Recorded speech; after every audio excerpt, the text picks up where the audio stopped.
On Sundarpatan, you are not the only hunter out there.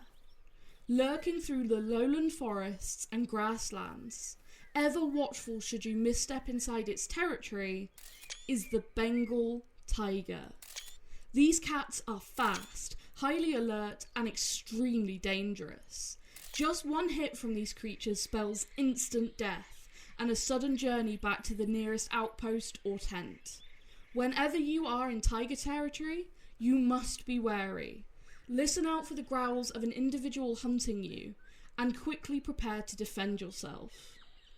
While these animals are the most deadly residents of Sundarpatan, there are only a limited number of them.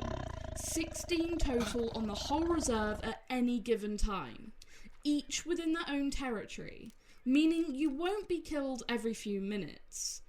But when you are hunted, it is truly a thrilling moment.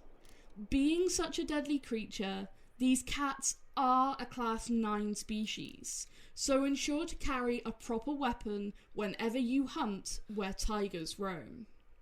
For this species, should you be in search of a diamond trophy, keep an eye out for the males, as they are the ones who can reach the max level of 9 legendary. When picking up tracks, keep an eye out for a weight estimate of 272 to 324 kg, as that is the track of a max estimate male, and it may lead to a very exciting trophy. Be careful though, as tracking tigers is tricky business. You'll often find you've become the hunted rather than the hunter in such cases. And should you spot a legendary tiger, look for a score of 57, which is the Bengal tiger's diamond medal requirement.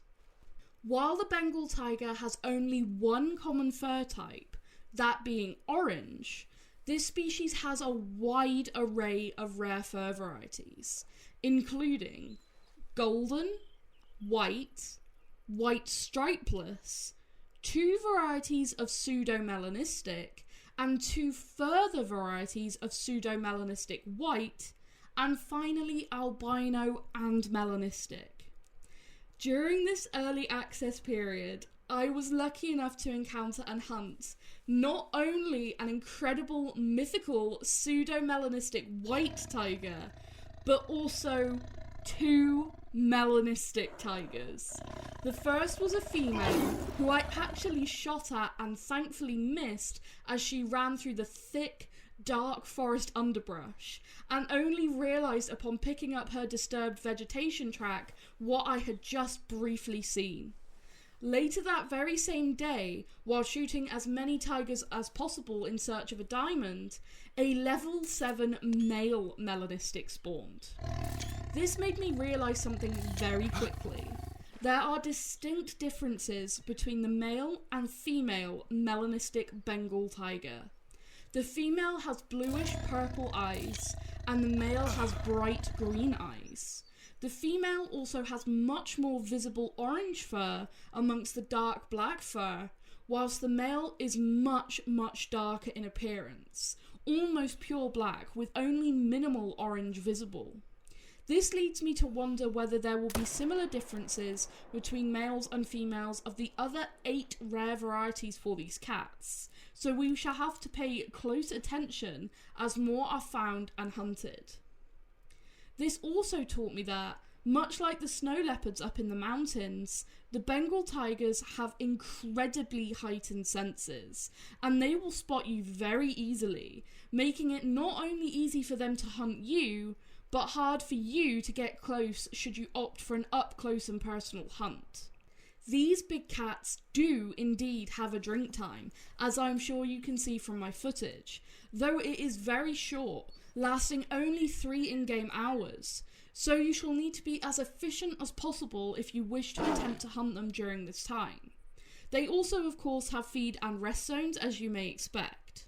But, being a solo predator, once you have shot an individual, the zones for that particular cat will be deleted and moved, so you can never fully predict where within the tiger's home range you will encounter a respawn.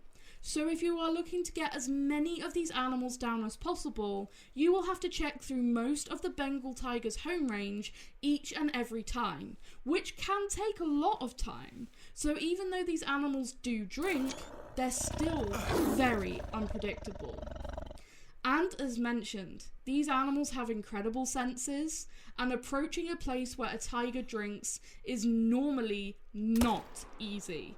They will notice you from a long way away if you are not being cautious and sneaking as quietly as possible. These animals will truly provide some epic moments and extremely memorable encounters, and I cannot wait to hear all your hunting stories from chasing after, or perhaps being chased by, these ferocious beasts when Sundarpatan finally arrives on June 18th.